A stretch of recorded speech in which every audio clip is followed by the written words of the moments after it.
Hi, everyone. Welcome back, and thank you all for joining us today. So, without further ado, we have a new story to tell. So, here we go. My name is Nate, and this is the story of the night I had always believed would change my life, down to the very last detail. It was supposed to be the night I proposed to the woman I thought I'd spend the rest of my life with. But mostly I was sure I was making the right decision. This proposal was something I had planned for months. Every moment we had spent was building toward this. Lena and I had been together for years, and to me there had never been any question of where we were going. We met in college, and while we started off as friends, the relationship progressed naturally.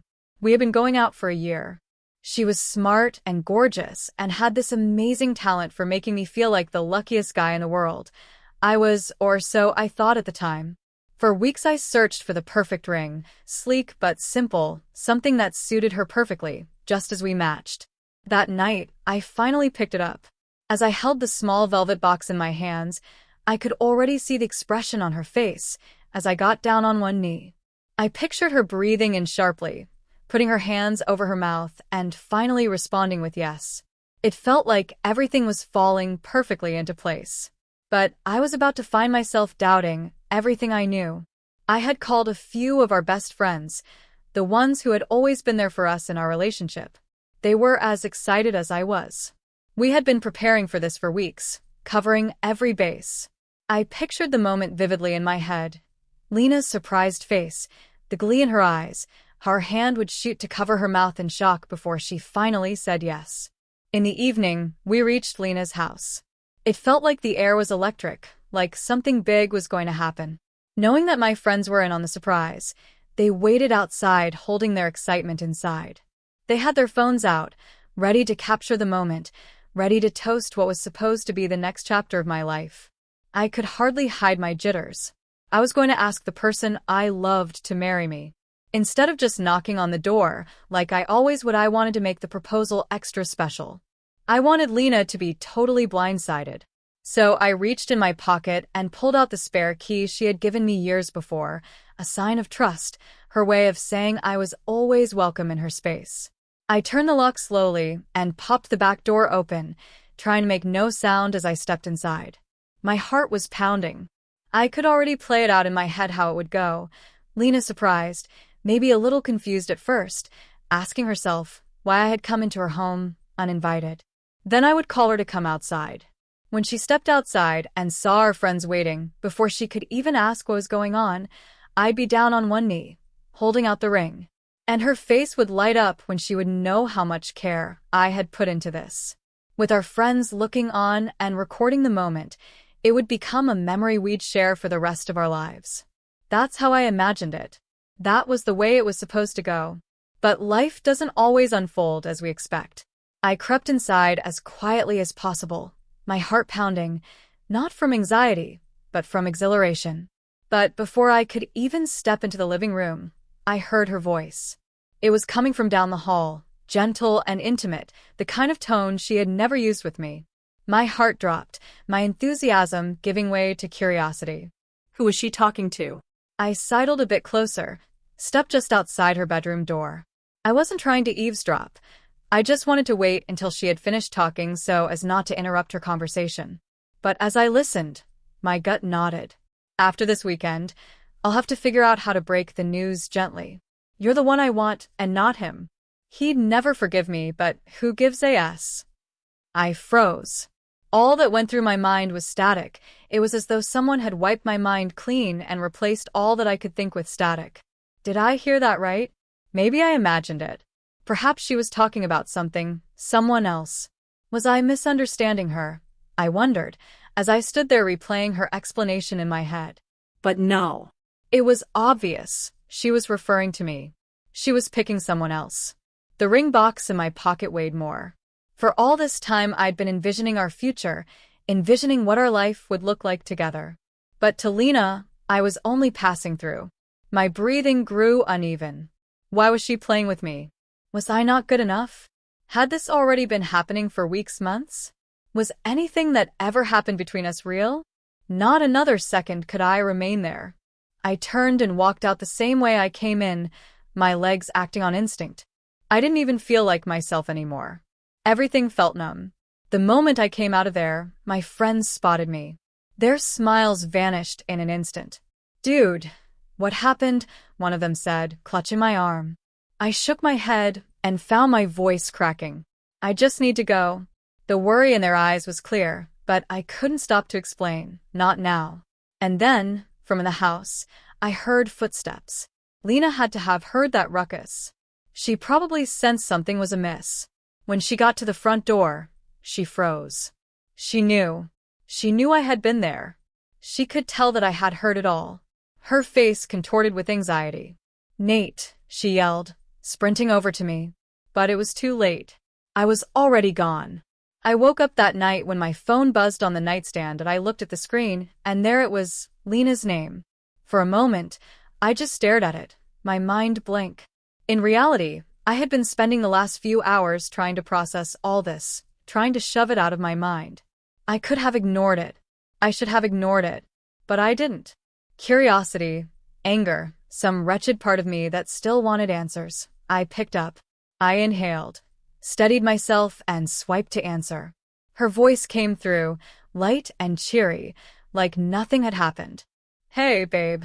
The guys told me you came over tonight, and oh my God, were you really going to propose?" My stomach twisted. She was pretending. She had known precisely what happened, but she was playing dumb, like she hadn't been caught. Was she serious? Did she actually believe I hadn't heard her? That I didn't know? Or was this simply more of her game?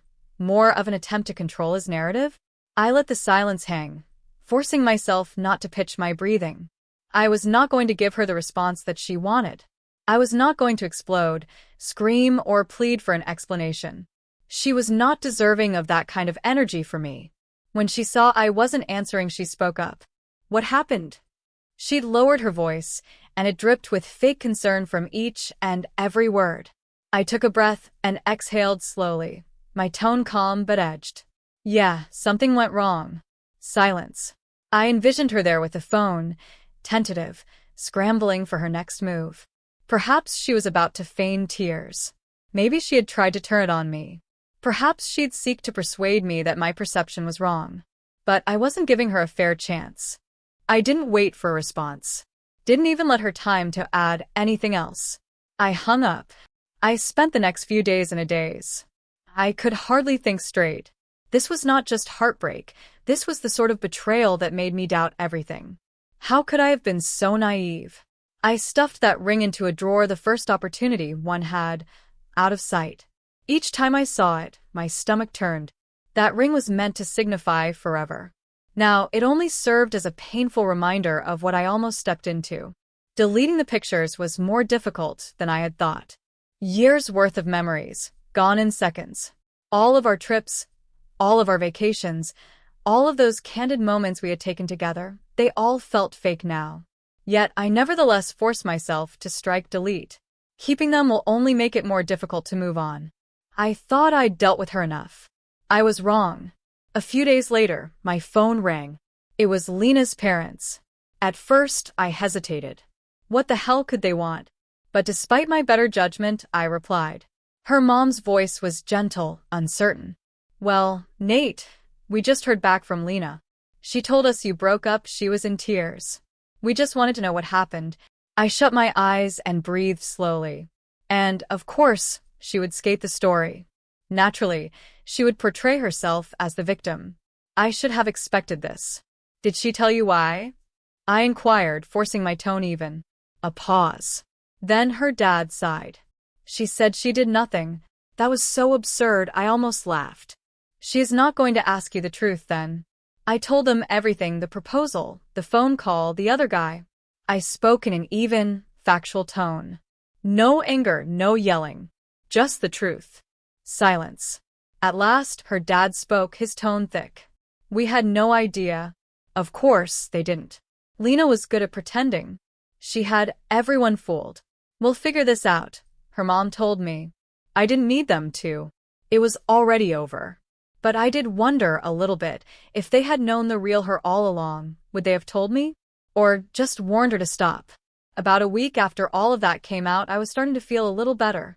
The first few days had been chaos. Anger, confusion, sleepless nights. But now, I wasn't thinking about Lena anymore. Or at least that's what I told myself. Then my phone rang. I looked at the screen and saw Maya's name, Lena's best friend. I almost missed it going to voicemail. It had been weeks since I last spoke to Maya, and honestly, I wasn't in the mood to deal with anyone associated with Lena. But something in my gut told me to pick up. So I did. From the beginning, her voice was serious. No small talk. No fake concern.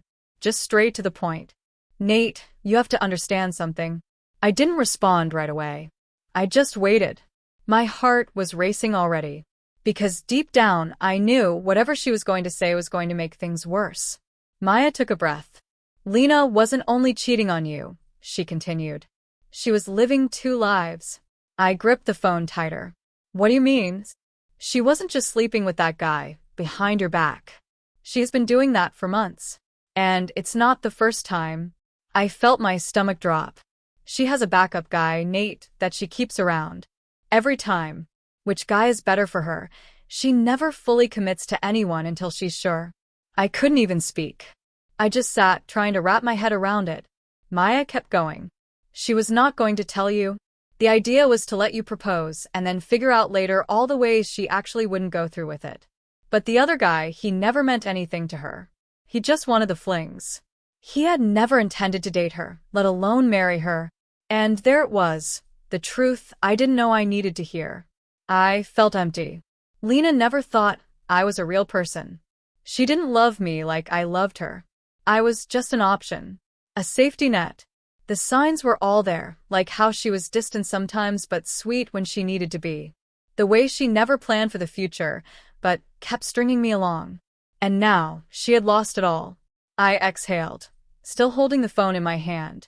Maya was still on the line, waiting for me to speak. But there was nothing more to say. I thanked her for calling and hung up. After all that, I made a decision. I wouldn't let this break me.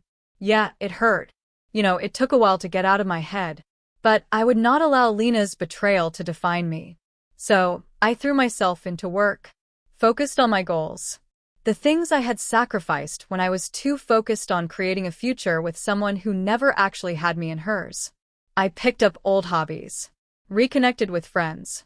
And, for the first time in a long time, it was like I was living for me. Then one afternoon my phone went off. I glanced at the screen. It was Lena. Just one simple message, "Can we talk?" I stared at it for a moment. Not that I wanted to answer, just because of how predictable it sounded. She had lost her backup plan. She had gambled and lost. And now? Now, she wanted to talk.